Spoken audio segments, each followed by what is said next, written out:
Jai Bhim, friends, and welcome to today's talk hosted by two organizations, the Ambedkar King Study Circle and Hindus for Human Rights.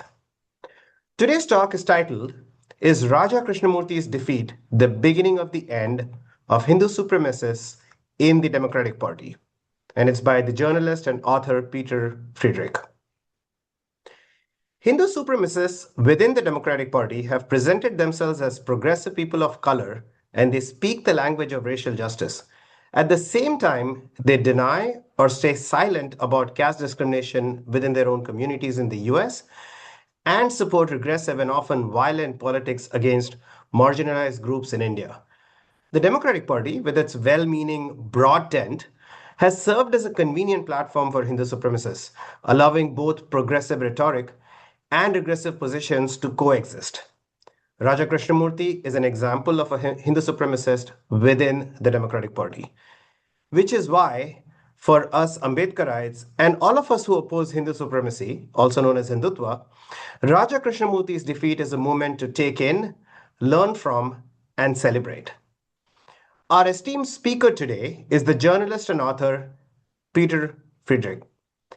If you are up to date on Hindutva in the US, you have likely run into Peter's work. His cover article in India's Caravan magazine was the first systematic investigation of the global political networks of India's Hindu Nationalist movement, the RSS. And in recent years, he has expanded his investigation beyond Hindutva's American infrastructure into broader patterns of ethno-nationalist power, like the operational partnership between India's Hindu nationalist movement and the Zionist Project for Mondobai's and the Washington Report on Middle East Affairs. Peter's investigations have been used as source material by Harper's magazine, The Intercept and Slate. Harper cited his original reporting on Hindutva donor networks in their October 2024 investigation of the Hindutva lobby in American politics. The Intercept and Slate both built on his investigations of congressional candidates' ties to RSS-linked net organizations.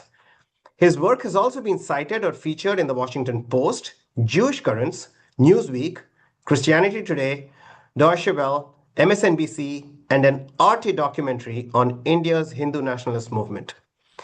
Peter has authored 4 books, including Saffron America, India's Hindu Nationalist Project at Work in the United States, and Captivating the Simple-Hearted, which has been translated into 7 languages. He has lectured at Columbia University, Stanford University, UC Berkeley, and other institutions, and is a regular speaker at briefings on Capitol Hill and forums at the United Nations. And with that, over to you, Peter. We are so excited to have you here. Thank you, Ganesh, for that very warm introduction. And I'm looking forward to sharing about Raja Krishnamoorthi, so I'll launch into it. 3 weeks ago, Raja Krishnamoorthi lost the Illinois Senate Democratic primary. He had raised over $30 million and spent nearly $29 million on ads alone. He had the crypto PAC Fairshake behind him, Mark Andreessen's money, a Heritage Foundation senior advisor, and the chief technology officer at Palantir, which holds a $30 million contract with ICE. He lost to Juliana Stratton by 6 points. The question tonight is whether his defeat signals the beginning of the end of Hindu supremacists in the Democratic Party. And my short answer is no. But his defeat tells us something important about what works and what we're actually up against in the struggle against Hindutva and Hindutva's influence in the Democratic Party in particular. Krishnamurthi's ties to the Hindu nationalist movement have now been documented by the Chicago Tribune, the Chicago Sun-Times, Harper's Magazine, Dissent Magazine, Counterpunch, Al Jazeera, American CoHNA, and others, in addition to my own investigations over the past 6 years. This is not contested territory anymore when it comes to his ties to Hindu nationalism or Hindutva. Let me lay out the architecture a little bit.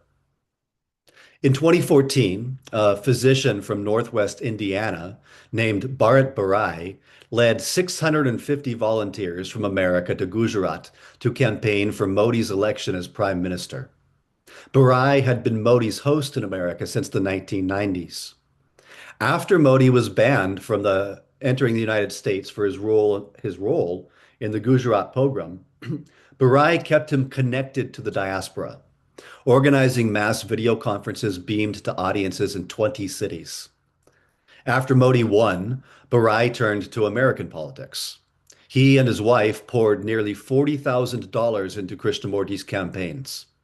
Around him clustered activists from the Overseas Friends of the BJP, which was forced to register as a foreign agent in 2020, and also leaders in the Vishwa Hindu Parishad of America.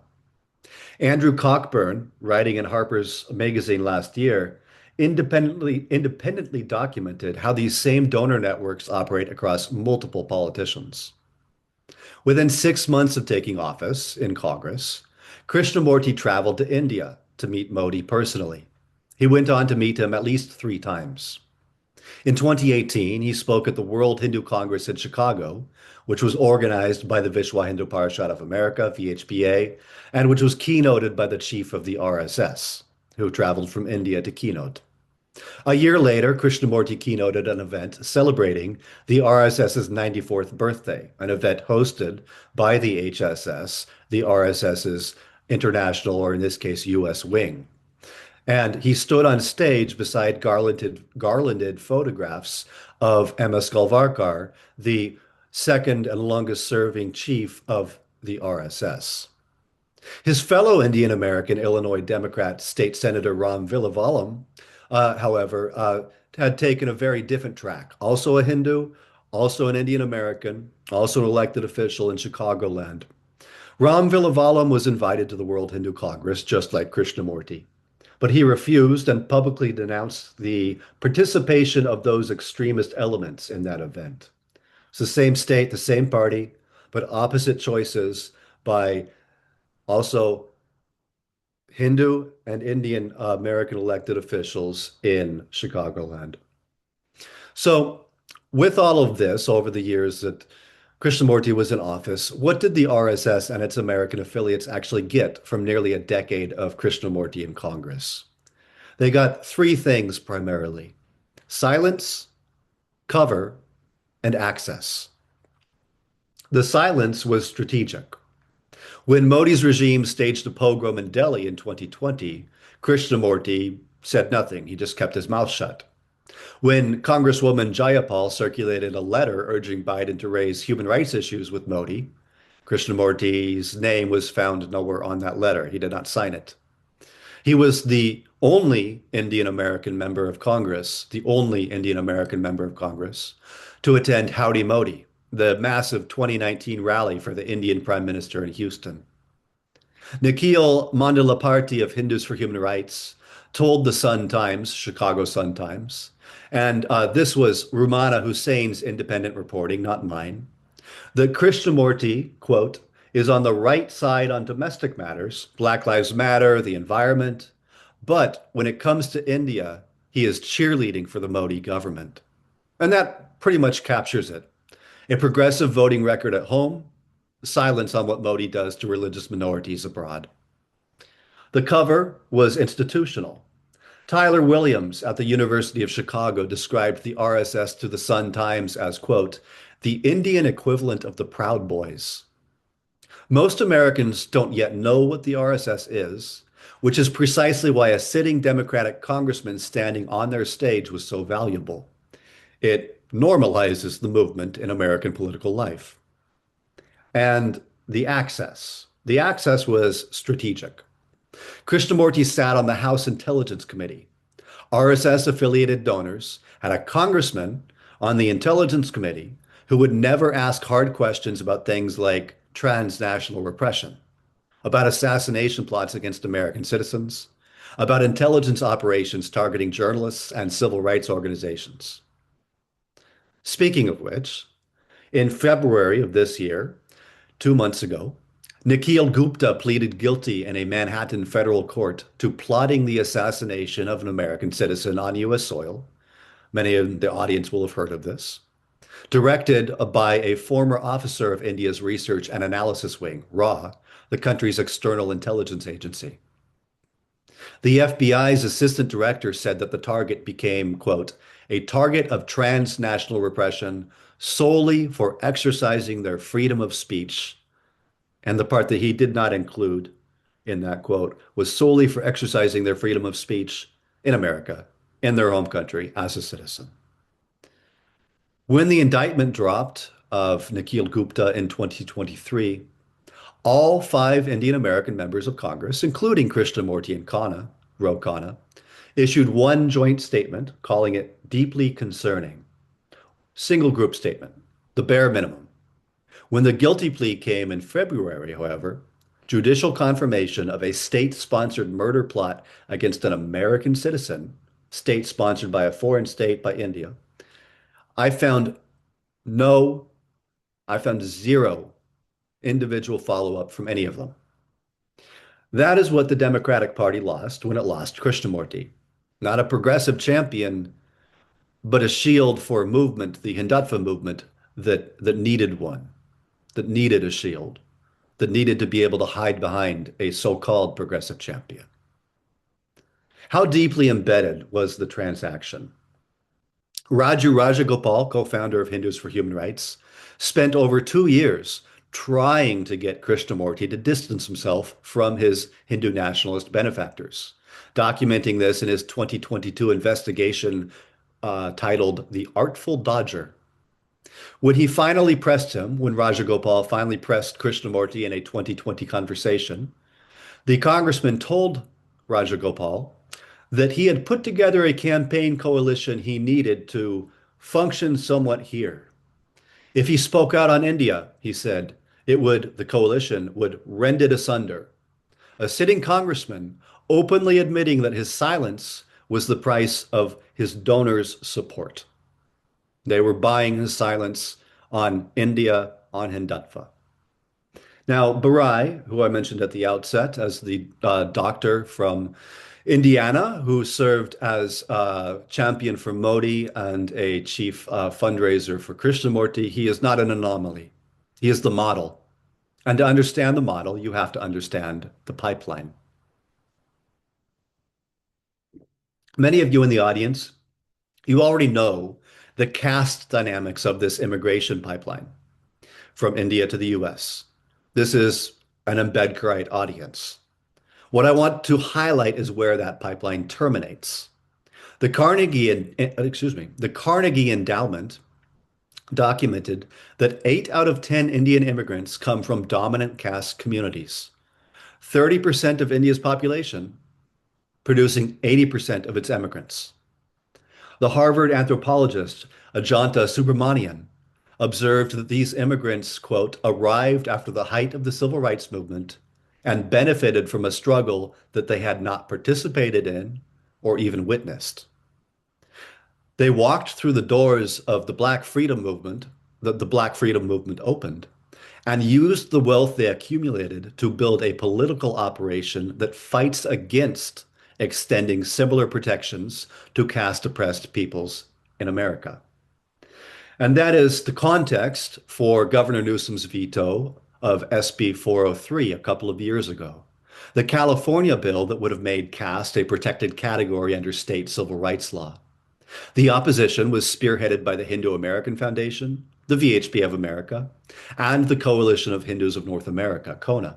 They killed the bill. Then these same organizations began pushing state legislatures to adopt their own definition of Hinduphobia, broad enough to classify journalism, academic research, and political criticism as anti-Hindu bigotry. That is happening right now in Minnesota, where I've been testifying this month. It happened late last year in Georgia, where I also testified last year. The think tank Political Research Associates captured it precisely.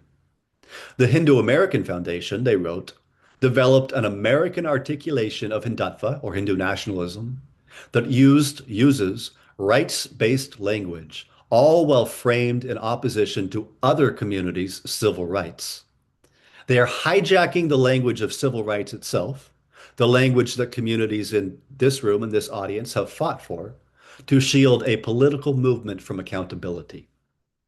And this operation navigates between both parties. Krishnamoothi, of course, coming out of the Democratic Party, but Tulsi Gabbard is a prime example. She built her career on Hindutva donations when she first got into U.S. Congress. And My Caravan investigation documented over 100 Sangh Parivar, that is RSS Hindutva affiliated donors to her campaign. She ran for the Democratic presidential nomination. And yet today, she serves in the Trump administration. As Harper's wrote, the political effort of this lobby, the Hindutva lobby, the political effort of this lobby's influence is bipartisan. The Democratic Party has functioned as a very convenient platform. Progressive rhetoric and regressive politics coexisting without too many questions being asked until now. And none of this required Krishnamoothi. He was useful, but the infrastructure existed before him, and it continues to exist without him. Because here's what shifted. For the first time, the questions got asked loudly and publicly, and not just by activists. The Chicago Tribune's Dan Petrella investigated excuse me, Krishnamurthi's donor base, naming the Hindu nationalist connections and citing the Rutgers report on a transnational far-right political ideology grounded in Hindu supremacy. The Sun Times exposed $90,000 to Krishnamoothi from Trump and MAGA donors. Stratton weaponized the Palantir ICE connection. The documentation that activists and journalists had been building for years finally broke through into the mainstream coverage of Raja Krishnamoorthi, and it cost him dearly. Now, let me hold two things in tension, because the audience tonight deserves honesty about both. Krishnamurthi's defeat is significant. It is genuinely significant, and I do not want to underplay it. No candidate aligned with the Hindu nationalist movement has ever made it to the U.S. Senate. Krishnamoothi, with $30 million and a decade in Congress behind him, came closer than anyone else, and he failed. The highest office that any Hindutva-aligned Democrat currently holds, or has held, is Lieutenant Governor. Aruna Miller in Maryland, who's at least $110,000 in Hindutva-linked donations, and whose campaign treasurer's ties to the overseas friends of the BJP have been documented by The Intercept, Huffington Post, and Salon.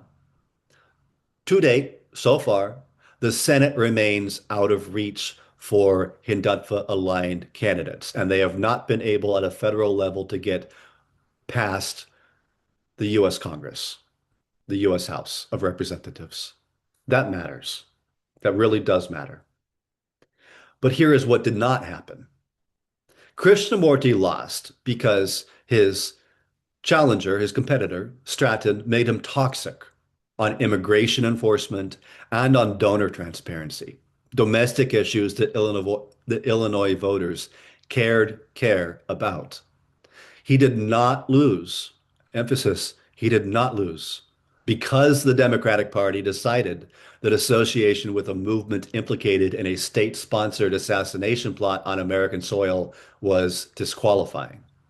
No party leader ever asked him to account for his RSS appearances or his RSS, Modi, BJP-aligned stances, whether it was his silence or his policies. No party committee ever flagged the donor networks. No DNC official ever said, you cannot keynote an event celebrating the founding of a paramilitary organization and remain in good standing. The party did not clean house. The voters did. And only because journalists gave them the information the party never bothered to examine. The Democratic Party is not unaware of these issues, whether it comes to the issue of Hindutva influence in the party or whether it comes to the issue of Raja Krishnamoorthi and his alignment with the Hindutva movement. The Intercept reported on these donor networks in 2022. HuffPost published an investigation into Maryland Lieutenant Governor's Aruna Miller's Hindutva ties in 2023. Dissent magazine named the so-called Modi Democrat phenomenon in 2020. Harper's ran a feature-length investigation in 2024 on the Hindutva lobby. The Rutgers Center for Security, Race, and Rights published a comprehensive report. This information is not hidden. It's not even an open secret anymore. The party has simply chosen not to act on it because the donors are generous, because the votes are useful, and because nobody in party leadership has decided that this is a line worth drawing. That distinction matters because it means the door is still open for the next Krishnamoothi, whoever that might be. And the infrastructure is already looking for the next one. So Krishnamoothi is gone. Well, watch what's still standing. Ro Khanna.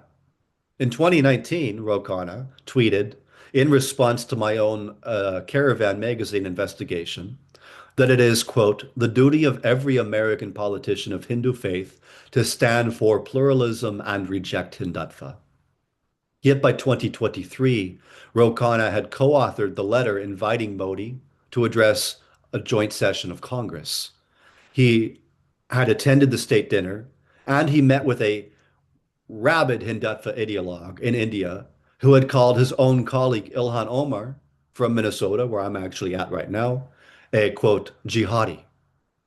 The Nation reported that Ro Khanna has received over $110,000 from Hindu Nationalist linked donors, including the same Bharat Barai, that Indiana-based doctor who has served as a champion for Modi and as one of Raja Krishnamoorthi's original Hindutva-aligned donors.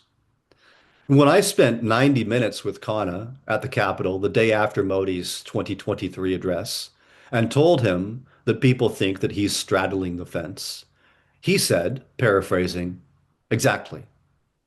That's a sitting congressman telling you he knows he's compromising and he's doing it anyway. Rashida Tlaib, Ilhan Omar, and Jamie Raskin boycotted Modi's address in 2023. Khanna authored the invitation that tells you that the party is fractured. Donor class pulling one direction and progressive base pulling the other. So the question is not really whether the Hindu supremacists have lost their foothold in the Democratic Party. The question is whether the party is willing to finally begin to recognize that the foothold exists in the first place. And behind the elected officials sits the machinery that suppresses those who expose this.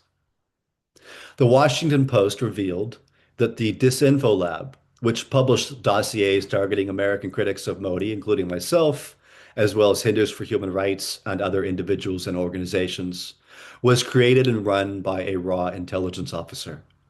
Professor Sumit Ganguly at Indiana University told the Post this would be crossing a line reminiscent of KGB tactics during the Cold War. He said, if this were happening, I can tell you there is no if. The Post documented it. I have lived it. And what India is doing currently, and the Democratic Party has not recognized that India is doing this, nor recognized that there are politicians within its ranks who are connected to the Indian government that is doing this, is, again, to quote Professor Sumit Ganguly, crossing a line reminiscent of KGB tactics during the Cold War. So, is this the beginning of the end?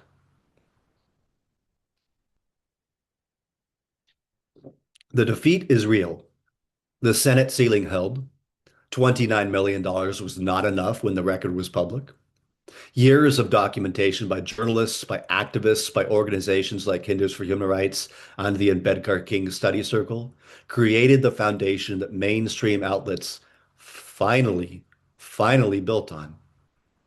But Krishnamoothi did not fall because the Democratic Party held him accountable for his Hindutva alignment.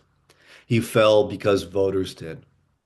The party has no framework for identifying Hindu supremacist influence in its ranks, no mechanism for addressing it, and no apparent interest in developing one. Ro Khanna co-chairs the India caucus. CoHNA out of Georgia pushes Hinduphobia resolutions around the country. The Hindu American Foundation opposes caste protections. The Disinfo Lab apparatus runs as a foreign intelligence agency operation targeting American critics of Hindu nationalism. The donor networks are looking for their next investment in the next Raja Krishnamoorthi. This is not the beginning of the end. It will not be really the beginning of anything, not until the Democratic Party itself decides that Hindu nationalism is incompatible with the values that it claims to represent. Until then, the work falls on us, on journalists, on activists, on organizations like the ones hosting this conversation tonight. The sunlight is beginning to shine on the infrastructure. The question is whether we sustain that exposure, because the Democratic Party won't do it for us. Thank you. Thank you, Peter. This was wonderful. I was expecting a indictment of Raja Krishnamoorthi and his activities, but what I really heard was an indictment of the Democratic Party. And that is the party that a lot of us look at as a way out of our current scenario, our current predicament, the fascism that we're dealing with in this country. And you have called out what is fundamentally wrong with how the party itself is operating and what it is allowing to happen over here. So thank you very much. I do want to take a moment now to introduce the organizations that sponsored or hosted this event. I will start by introducing AKSC briefly.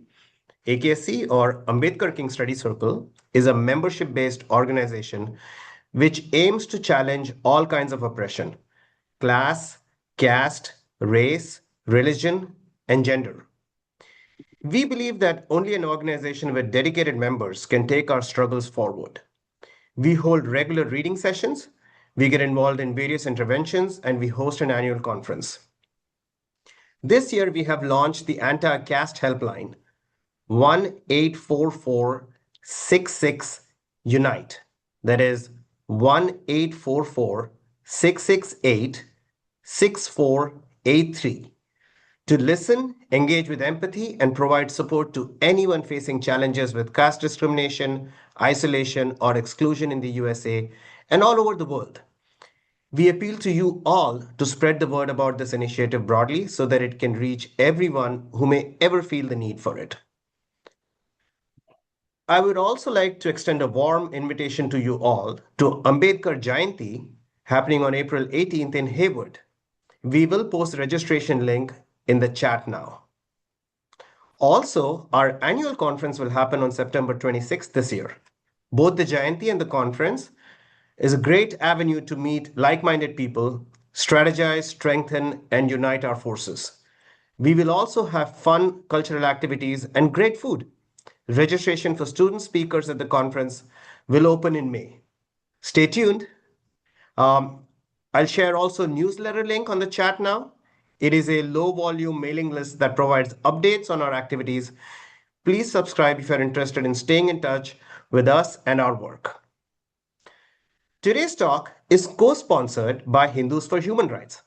And I would now like to ask Sid to introduce our audience to Hindus for Human Rights. Hi, thank you so much for joining us today.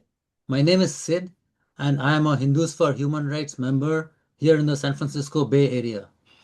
We are so glad to be working with the Ambedkar King Study Circle for this important conversation.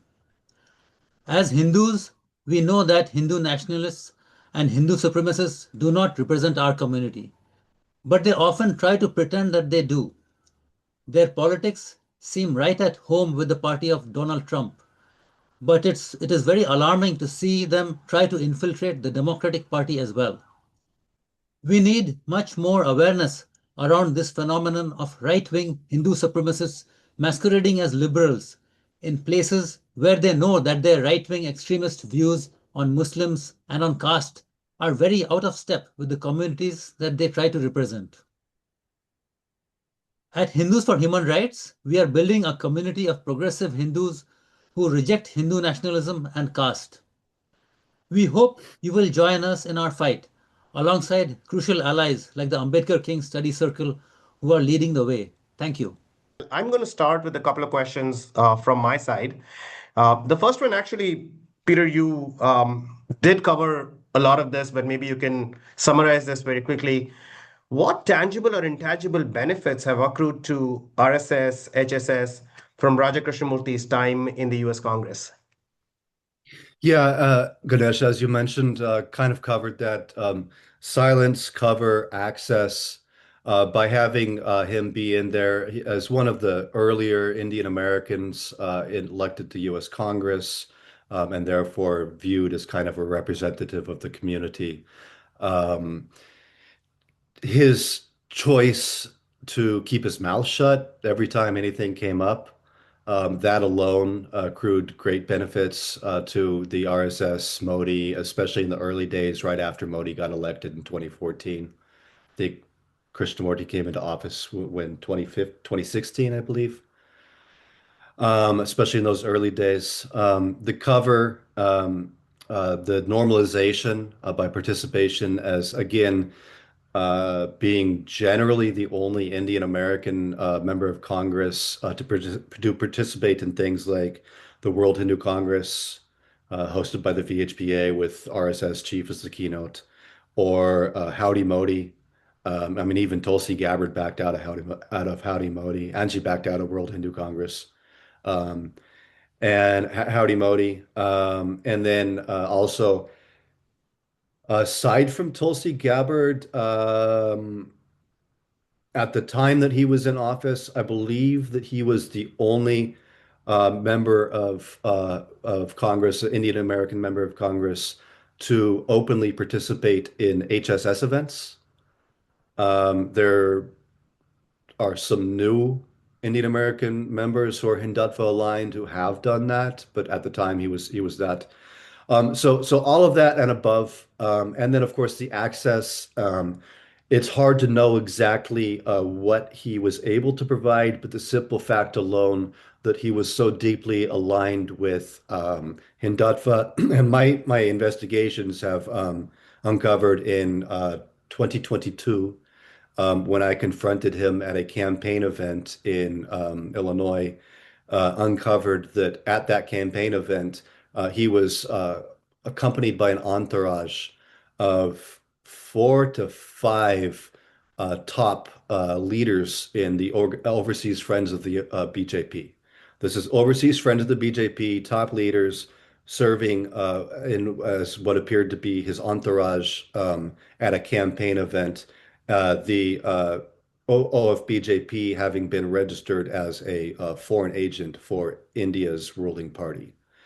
So when you combine that with the fact that he was a House Intelligence Committee member, it's hard to say what exactly he might have given them in terms of access, but the potential for access is, uh, uh, it boggles the imagination as far as what he could have given them. Yeah.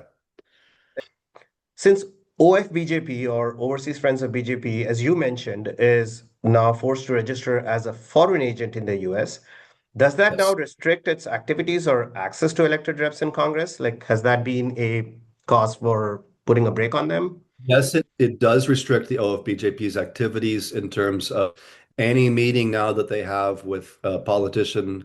It has to be reported, what the meeting was, why they had it, where they had it, et cetera, et cetera. So the Hindutva movement, though, is nothing if not inventive, creative, and always willing to evolve. And so what happened is after the OFBJP was registered as a foreign agent in 2020, the Hindutva movement simply pivoted. And so as a result, we saw the emergence of other groups that are founded and led by people who generally have had ties to the OFBJP, or sometimes even have been in the OFBJP themselves. We're talking about Hindu Pact, Hindu Action by VHP America. We're talking about out of California, Americans for Hindus PAC, which was launched by Ramesh Chopra, and has involvement, if I'm not mistaken, also by Chandru Bambra, who has been the longtime Northern California OFBJP lead. We also have CoHNA, based out of Georgia, the Coalition of Hindus of North America, who's kind of the new kid on the block, but is a bit of a more aggressive new kid on the block than some of the old timers. And CoHNA out of Georgia has an affiliated PAC, Hindus of Georgia PAC. And the leadership of CoHNA, the vice president of CoHNA, has had a documented connection of participation in OFBJP events for a number of years, tracing up to 2020, August 2020. And in 2020, I believe actually in the same month, I believe it was in August of 2020, this vice president of CoHNA out of Georgia, who had a documented history of participation in OFBJP, uh, ends up founding, as OFBJP is registered as a foreign agent, he ends up founding this Hindus of Georgia PAC, which is now pouring since 2020 poured over $200,000 into the coffers of American politicians around the country, primarily in Congress.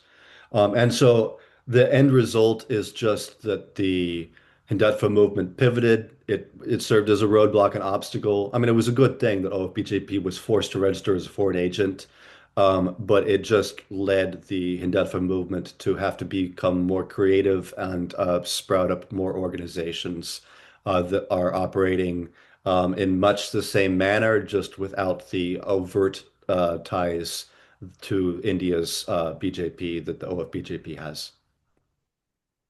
Thank you. I'm now going to call on some questions that have been coming. Hi, Peter. So my question is, how many PACs or super PACs are working with Hindutva? That is one Yes. question. And the second question, is there any, what is the difference between Hindus American Foundation and CoHNA? Okay. What's the difference between Hindu American Foundation and CoHNA? And then how many PACs are working or aligned with Hindutva? Yes. I mentioned a couple of minutes ago, I would say three off the top of my head, major ones. That would be Americans for Hindus, which is based out of California. And it's been, if I'm not mistaken, it's mostly been supporting Republicans primarily. Americans for Hindus, Hindu Pact, floated by the VHP of America. They've been hosting events on Capitol Hill and that sort of thing. And Hindus of Georgia PAC. I believe the acronym that they use for it is HIPAC, HIPAC, which is the affiliated PAC to CoHNA. The leadership of CoHNA is all cross-pollinated with the PAC. The leadership of CoHNA founded that PAC, and that's out of Georgia. Those are the three major ones that I would name. The Hindus of Georgia PAC has primarily funded Georgia politicians, members of Congress, but not just Georgia politicians. They've also funded a number of other Hindutva aligned candidates throughout the U.S. Subramanian out of Virginia, Sri Thanadar out of Michigan, and a couple of others. Krishnamoothi, of course. And notably, actually, with Hindus of Georgia PAC and with CoHNA, which I'll get to your second question, with CoHNA, is that in October of last year, Rutgers University was hosting a half-day seminar about Hindu nationalism. CoHNA expended huge amounts of people and money power, ran a letter writing campaign, email campaign against the university hosting the seminar, and dragged in 4 members of Congress to sign a letter to the university denouncing the seminar about Hindu nationalism. And all 4 signatories of that letter, the members of Congress who signed it, all 4 of them happened to be recipients to the tune of thousands, if not tens of thousands of dollars of donations from CoHNA's affiliated PAC.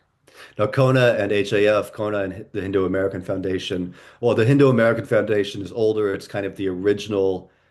When I talk about Hindutva organizations in America, sometimes I refer to quote unquote the name brand Hindutva organizations, which would be the ones that are direct corollaries of the RSS back in India or directly tied to it on the surface. That would be like the HSS, VHP America, OFBJP, Seva International, Ekal Vidyalaya. Hindu American Foundation was the first non-name brand Hindutva organization to be founded by members that came out of those other groups like HSS and VHP America, designed to be an advocacy group, made to mainstream the idea of Hindutva without talking about it as Hindutva as such, but basically to be an advocacy group. CoHNA, I would describe them more as a grassroots organization and mobilization group. They were founded, I believe, in 2020, 2021. They're, as I mentioned, the new kid on the block. I would say that the division of labor, if you will, is that HAF does the advocacy, does the lobbying, and CoHNA primarily does the grassroots mobilization, or has to date. And they do it aggressively. They do it aggressively in situations like with the Rutgers seminar, or situations like in 2021, you may have heard of the 3-day online Dismantling Global Hindutva seminar hosted by several dozen universities around the West.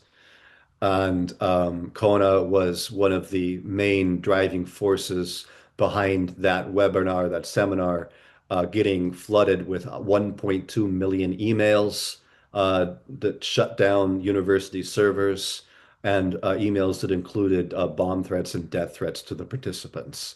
So CoHNA's aggressive. They're a little bit more, in my experience, a little more cutthroat approach than HAF. HAF tries to keep a little bit more of a suit and tie appearance, and they serve primarily for grassroots mobilization. Thank you so much for being here and speaking to us today.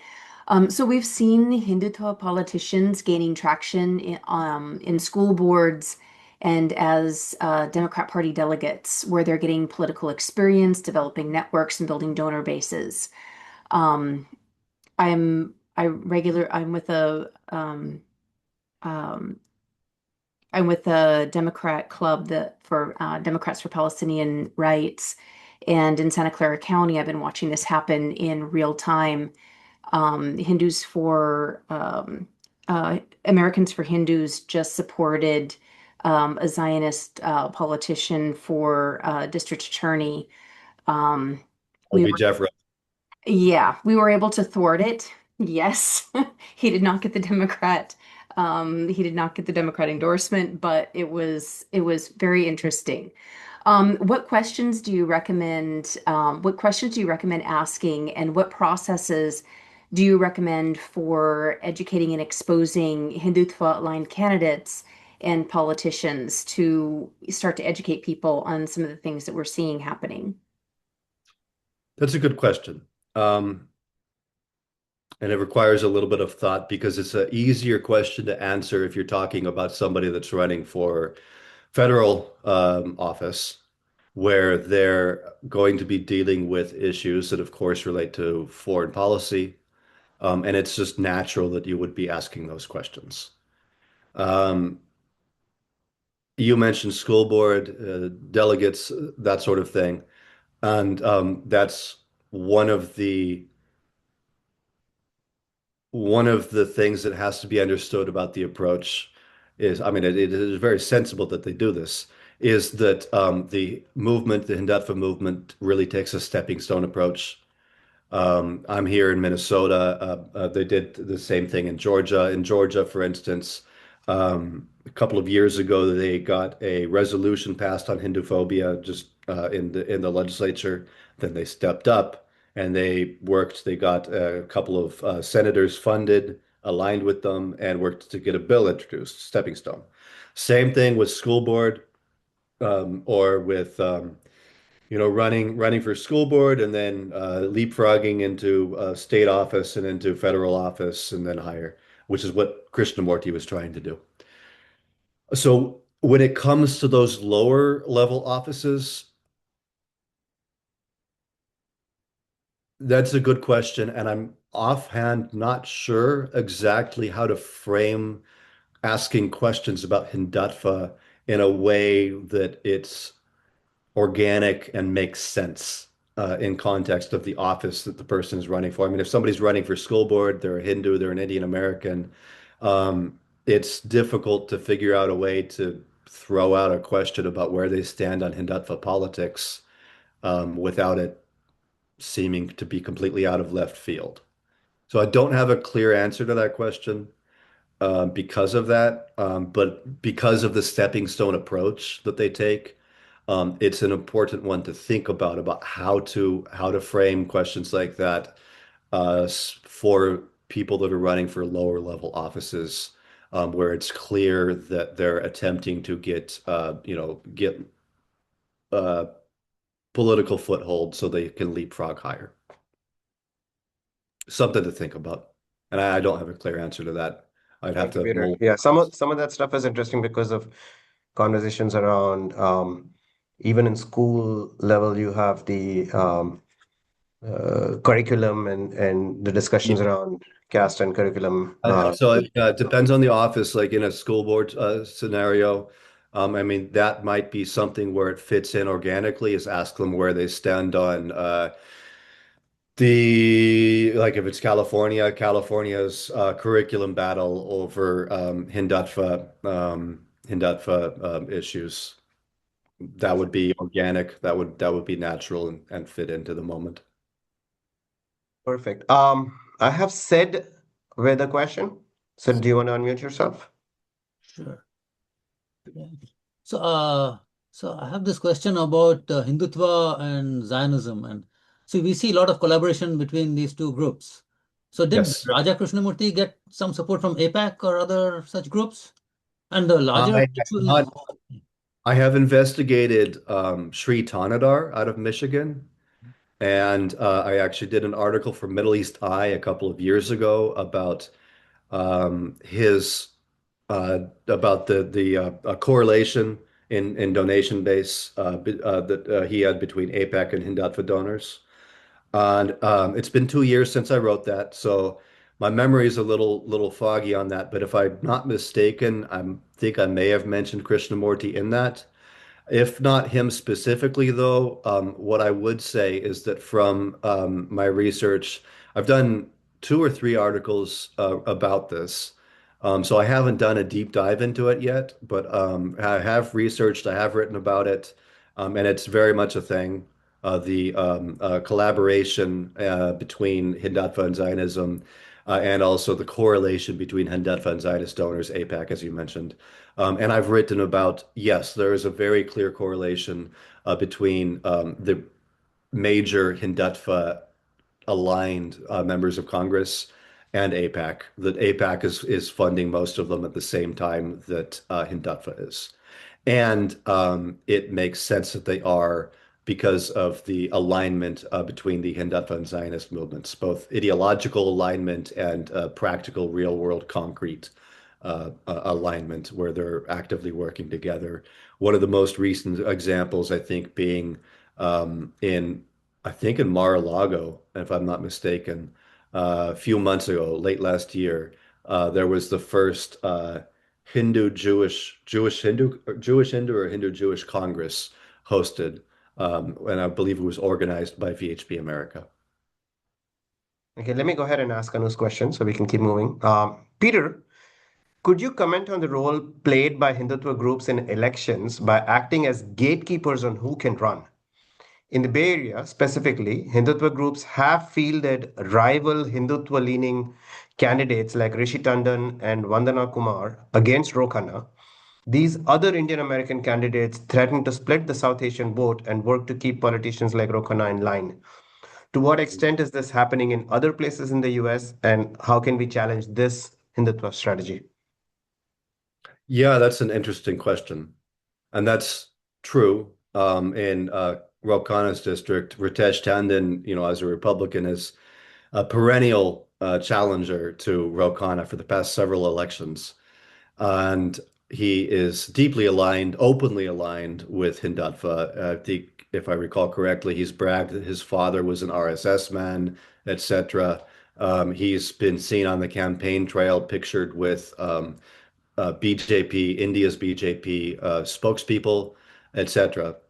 But if you stop and you think about it, about how Ro Khanna has evolved or devolved over the past few years in terms of his positions on Modi's India and on Hindutva, and in terms of accepting money from Hindutva, Ritesh Tandon could very easily be viewed as that, as what the question is framing it as a kind of a propped up candidate to gatekeep in order to keep Hindutva aligned or Hindutva, soft Hindutva candidate in office.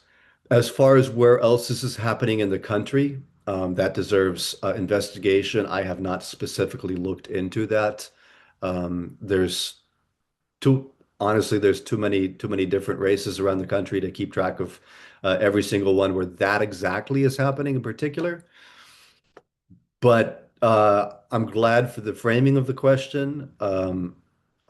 I, it's one of those things where I feel like I should have thought of that myself beforehand, especially with Ritesh Tandon versus Ro Khanna as like, gatekeeping, propping up, an artificial challenger. And with that said, like that will definitely flag it for me to be on the lookout for races around the country where it seems like that might be happening. But otherwise, I'm not specifically aware of any offhand. I really appreciate the talk.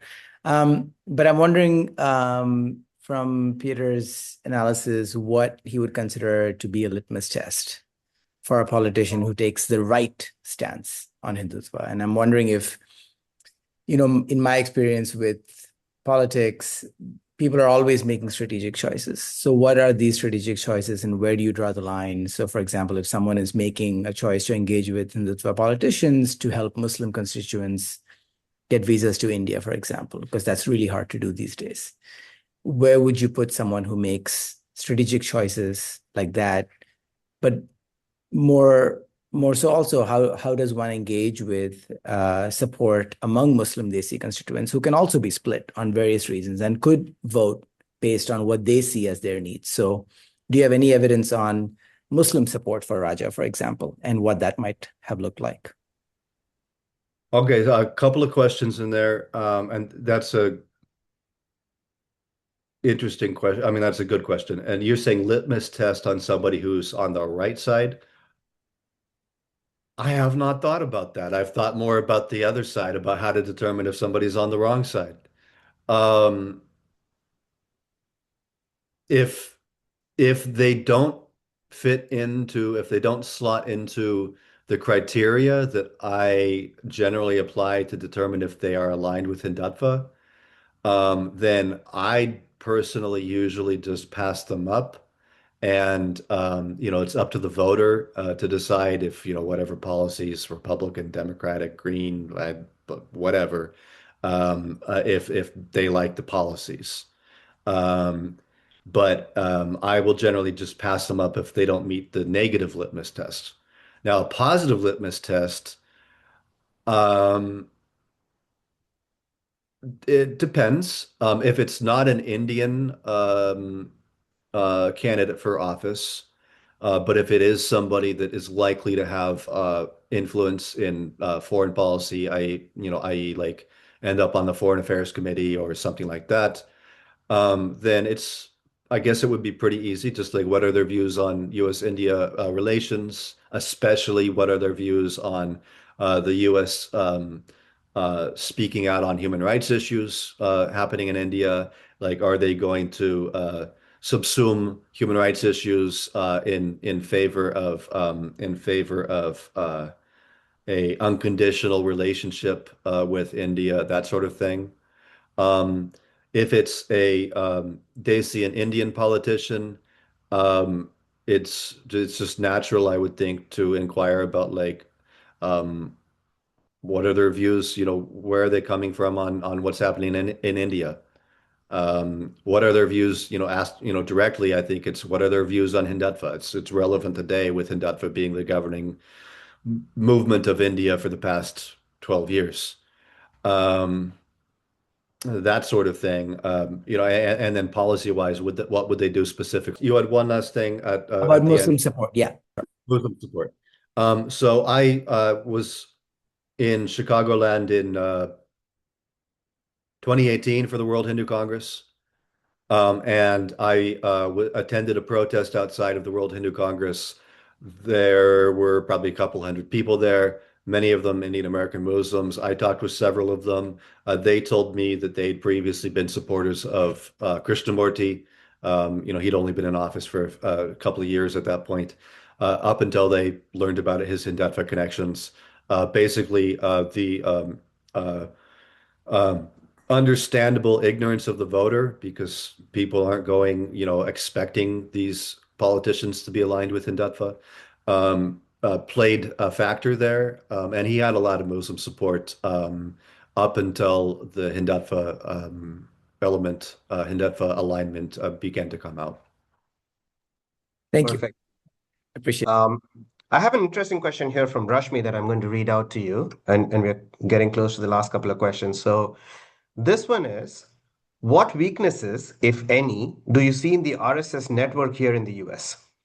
In addition to exposing funders connected to the RSS, what else has worked to discourage Democratic reps from accepting funds from Hindutva orgs?